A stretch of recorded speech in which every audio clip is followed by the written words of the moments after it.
Ingat kata-kata dikasih hati minta jantung. Kata ini yang cocok untuk konflik ini langsung saja. Ini sejarah konflik Palestina dan Israel. Sebelum lanjut, bantu subscribe ya. Aku YouTuber baru nih. Terima kasih. Bayangkan sebuah tanah kecil di Timur Tengah. Tanah yang luasnya tidak seberapa, tapi diperebutkan selama ribuan tahun. Bukan karena emas, bukan karena minyak semata, tapi karena sesuatu yang jauh lebih dalam. Iman, sejarah, dan identitas. Tanah ini adalah tempat lahirnya 3 agama besar dunia. Dan di tanah ini, 2 bangsa percaya satu hal yang sama. Ini adalah milik kami. Inilah kisah panjang konflik antara Israel dan Palestina. Sebuah konflik yang tidak dimulai kemarin, tapi sudah berakar sejak ribuan tahun lalu. Semua bermula dari wilayah yang dahulu dikenal sebagai Tanah Kanaan. Disinilah berbagai peradaban kuno hidup berdampingan. Bangsa Kanaan, bangsa Ibrani, dan suku-suku lainnya membangun kehidupan mereka di tanah yang sama. Sekitar 1000 tahun sebelum Masehi, bangsa Ibrani mendirikan kerajaan mereka. Di bawah kepemimpinan Raja Daud, Yerusalem dijadikan pusat kekuasaan. Kota itu menjadi simbol spiritual, politik, dan identitas bagi bangsa Yahudi. Namun kejayaan itu tidak berlangsung selamanya. Kerajaan tersebut runtuh akibat penaklukan demi penaklukan. Bangsa Babilonia datang dan menghancurkan Yerusalem. Kemudian disusul oleh Persia, Yunani, hingga akhirnya Romawi. Di bawah kekuasaan Romawi terjadi peristiwa besar yang mengubah sejarah selamanya. Bangsa Yahudi diusir dari tanah mereka. Mereka tersebar ke berbagai penjuru dunia. Peristiwa ini dikenal sebagai diaspora. Namun meskipun tersebar, satu hal tidak pernah hilang: ingatan akan tanah leluhur mereka. Sementara itu, wilayah tersebut tetap dihuni oleh berbagai kelompok. Hingga pada abad ke-7, datang kekuatan baru, Islam. Pasukan Muslim menaklukkan wilayah ini dan menjadikannya bagian dari kekhalifahan. Yerusalem kembali menjadi kota suci, kali ini bagi umat Islam. Di sana berdiri Masjid Al-Aqsa, salah satu tempat paling suci dalam Islam. Selama berabad-abad, wilayah ini menjadi rumah bagi berbagai agama. Muslim, Kristen, dan Yahudi hidup berdampingan. Tidak selalu damai, tapi tetap berada dalam satu sistem kekuasaan. Lalu datanglah masa penuh peperangan yang dikenal sebagai Perang Salib. Tentara dari Eropa datang untuk merebut Yerusalem.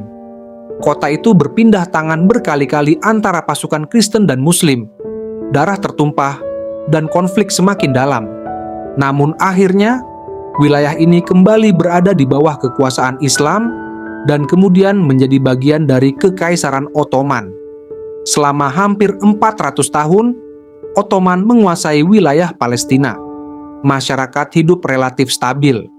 Mayoritas penduduk adalah Arab Muslim, dengan minoritas Yahudi dan Kristen. Namun memasuki abad ke-19, dunia mulai berubah. Di Eropa, bangsa Yahudi menghadapi diskriminasi dan kekerasan. Mereka hidup dalam tekanan, bahkan pembantaian. Dari situ muncul sebuah gerakan, Zionisme. Sebuah ide untuk kembali ke tanah leluhur mereka, Palestina. Gelombang demi gelombang imigrasi Yahudi mulai berdatangan. Mereka membeli tanah, membangun komunitas, dan mulai menetap. Namun bagi penduduk Arab Palestina, ini bukan sekadar kedatangan orang baru.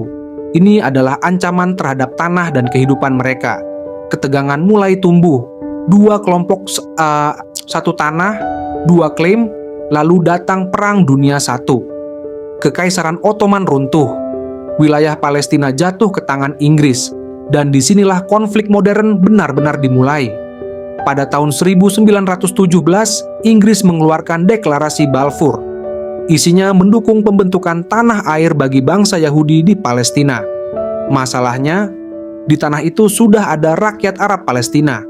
Inggris memberikan harapan kepada 2 pihak sekaligus. Janji yang saling bertabrakan. Sejak saat itu, ketegangan berubah menjadi konflik terbuka. Kerusuhan mulai terjadi. Kekerasan meningkat. Imigrasi Yahudi semakin besar, terutama setelah Perang Dunia II dan tragedi Holocaust. Dunia merasa bangsa Yahudi membutuhkan tempat aman. dan Palestina dianggap sebagai jawabannya. Namun bagi rakyat Palestina, ini berarti kehilangan tanah mereka sendiri. Tahun 1947, Perserikatan Bangsa-Bangsa mengusulkan solusi, membagi wilayah menjadi dua negara, satu untuk Yahudi, satu untuk Arab. Pihak Yahudi menerima rencana itu, namun pihak Arab menolaknya, karena bagi mereka itu berarti menyerahkan tanah yang telah mereka huni selama generasi. Tahun 1948, negara Israel resmi dideklarasikan, dan dalam sekejap, perang besar pecah, negara-negara Arab menyerang. Namun Israel berhasil bertahan, bahkan memperluas wilayahnya. Akibat perang itu, ratusan ribu warga Palestina kehilangan rumah mereka. Mereka terusir, mengungsi, dan tidak pernah kembali. Peristiwa ini dikenal sebagai Nakba, yang berarti bencana. Sejak saat itu, luka sejarah semakin dalam. Konflik tidak pernah benar-benar berhenti. Perang demi perang terjadi. Tahun 1967, dalam perang singkat namun menentukan, Israel menguasai wilayah Gaza, tepi barat, dan Yerusalem Timur. Wilayah-wilayah ini menjadi pusat konflik hingga hari ini. Rakyat Palestina hidup di bawah pendudukan. Pembatasan, konflik, dan ketegangan menjadi bagian dari kehidupan sehari-hari.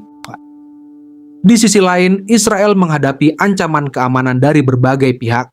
Serangan roket, konflik bersenjata, dan ketakutan akan serangan terus menghantui.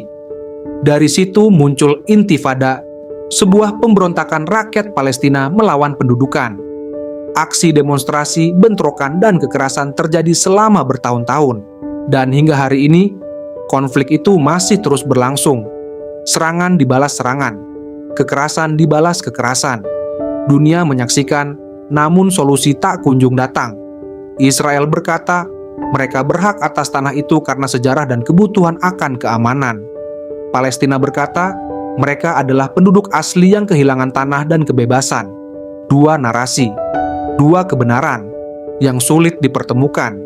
Dan di tengah semua itu, yang paling menderita adalah rakyat sipil, anak-anak yang tumbuh dalam suara sirene dan ledakan, keluarga yang kehilangan rumah, generasi yang mewarisi konflik tanpa pernah memilihnya.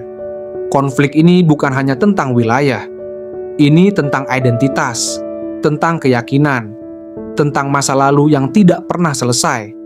Dan mungkin, selama kedua pihak masih berpegang pada luka sejarah masing-masing, perdamaian akan tetap menjadi sesuatu yang jauh, sebuah mimpi yang terus diharapkan namun belum pernah benar-benar tercapai.